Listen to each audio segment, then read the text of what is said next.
Ya seguimos en Mirada Económica tocando el tema de las ISAPRES. Cambiamos de invitado, esta vez estamos con Ryan Kerr, cofundador de Queplan.cl. ¿Cómo te va, Ryan? Muy bien. Bienvenido. Muchas gracias por tenerme acá. Lo primero, ustedes tienen una página web para que la gente la conozca que sirve un poco de utilidad, de guía para que pueda uno comparar de acuerdo a mi edad, a mi ingreso, con todo hacer el cruce, cuál es el plan hoy día que quizás más me conviene.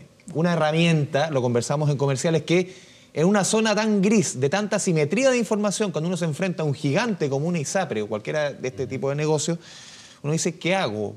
Los papeles, tanto número. ¿Cuánto más paga una mujer respecto a un hombre en promedio hoy día en nuestro país por un plan de ISAPRE? Espera, y antes, un dato que tú nos das, 1.700 planes de salud. 1.700. Parece fondo mutuo, decía ella. Claro, hoy día hay 1.700 planes de salud a la venta y por eso mismo hicimos Queplan.cl, porque como tú decías, para que la gente pudiera comparar por primera vez en Chile toda esta oferta de planes entre todas las ISAPRES. Y algunos de los estudios que hemos lanzado justamente apuntan a estas diferencias en precios que se producen en los contratos y a mismo nivel de cobertura.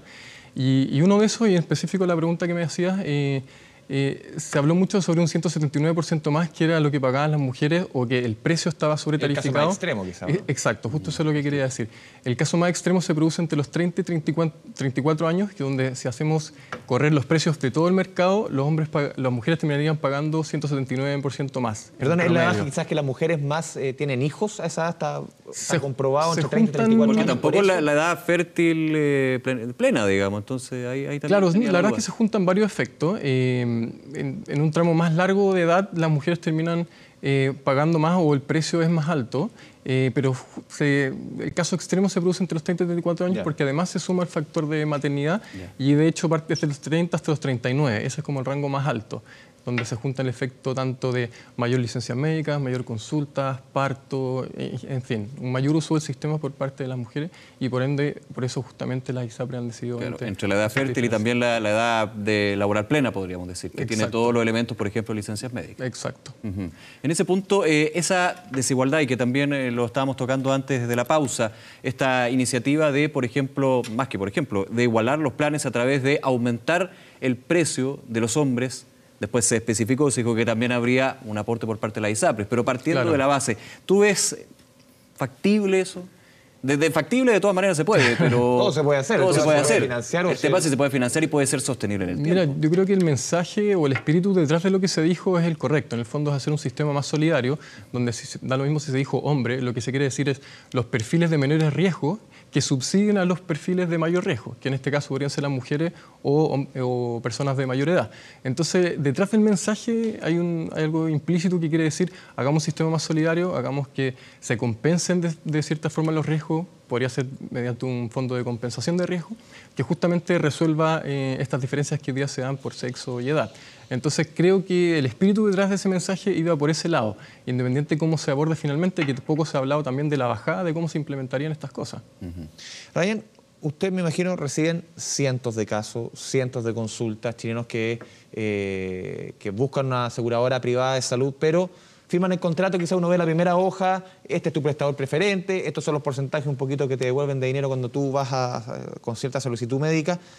Pero ¿cuáles son las consultas más comunes? ¿Cuáles son los errores que más cometemos al momento de enfrentar un plan de salud? Más o menos, ¿dónde está un poco la ignorancia, entre comillas, médica que tenemos todos? Porque al final es un tema que nos supera.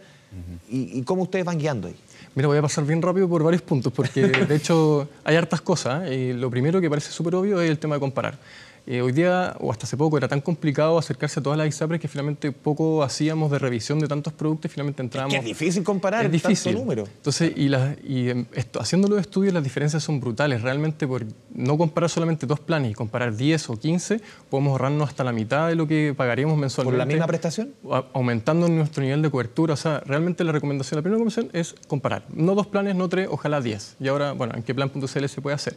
Segunda recomendación, no quedarse con la ISAPRE de los padres. No pasa mucho que la persona finalmente trabajar y dice, no, la de mis padres o la que me dijo mi amigo. Chico, claro. O sea, que nunca el nido, digo. Nunca. Claro, entonces en el fondo uno no investiga cuál es la ISAPRE que le entrega los mejores beneficios. Las ISAPRE generalmente tienen públicos distintos a los cuales quieren atraer. Algunas prefieren mujeres, otros hombres, familias, etc. Entonces uno tiene que encontrar cuál es la adecuada para cada perfil y no con la que viene arrastrando por la de los padres o algún familiar. Lo otro, que tú lo dijiste, es el tema de los porcentajes. O sea, el contrato está regulado y tiene que ser de cierta forma y mucha línea, mucho número. Y lo primero que nos quedamos con este porcentaje de cobertura, este 100% que se ve muy bonito, este 90%, pero finalmente no nos tenemos que fijar en eso, los topes son finalmente lo que nos van a cubrir. Un 100% con un tope demasiado bajo, el tope se activa y no es un 100% real, puede ser un 50, un 40% real.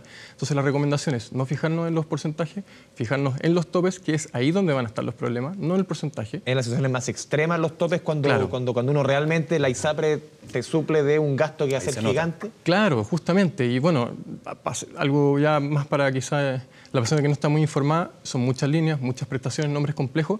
Una recomendación también es fijarse en 4 líneas principalmente en un plan que es donde estadísticamente nosotros hacemos mayor gasto. Por la parte hospitalaria es mirar el día cama y los honorarios médicos quirúrgicos. Ahí está el 50% de la cuenta, sin duda. A ver, son recomendaciones ahí, Ryan, y evidentemente también te hago la pregunta, por la experiencia que ustedes tienen y también dentro de la industria. ¿Ha habido un mayor conocimiento, curiosidad? Porque siempre escuchamos de la crítica, desde el enojo, cuando, por ejemplo, suben los planes de salud de la ISAPRE. Pero muchas veces aquí también en el programa hemos dicho, bueno, pero uno tiene que tomar el toro por las astas y informarse. La información está. Obviamente hay que simplificarla de alguna manera. Pero ¿tú crees que en la experiencia que has tenido, el usuario de alguna manera está más consciente de que tiene que cotizar, que tiene que comparar, que tiene que buscar información y también tratar de entender esta industria? Yo creo que de a poco se ha ido migrando eso. Quizás antes era tan complejo y ahora se hace hasta muy necesario, sobre todo cuando yo no me estoy asegurando a mí mismo y estoy asegurando a mi familia. Entonces la decisión ya no puede ser tan a la ligera. Y creo que por primera vez se están dando las herramientas, se están eliminando o disminuyendo estas asimetrías de información. La gente puede cotizar por internet, gratis, la información está cada vez más disponible y la gente sí debería tomarse el tiempo para poder comparar y llegar a su opción óptima en salud. Sí se puede. Por ejemplo, en otros temas, Ryan, si uno lo ve en el tema de pensiones, por ejemplo, Nico, siempre la gente o los estudios dicen en nuestro país hay un analfabetismo financiero. Absolutamente. La gente, o sea, no puede comparar un crédito, la tasa de interés, qué significa, el costo, al final cuando uno termina pagando. ¿Somos analfabetas médicos? Yo creo que sí. La verdad es que el nivel de consultas que llegan en el sitio web... ¿Qué es lo más, quizás lo más, uno dice, rudimentario o básico de una persona que ya tiene contratado un plan de salud que a usted le llega? O sea, hay gente que está en ISAPRE y no sabe cuál es su ISAPRE. Hay gente que llega preguntando y dice estoy en AFP X. O sea, perdón, dice el nombre de una AFP en vez de... Y al revés también, ¿no? Y al revés. Y en fin, o sea, una serie de preguntas que la gente no sabe si está afiliada a la ISAPRE o está en FONASA. Preguntas de que no saben si... Ya, ¿dónde tengo que ir? ¿Cuál es la clínica de mi ISAPRE? O sea, no saben que el contrato es libre elección, no saben si es que existen contratos preferentes.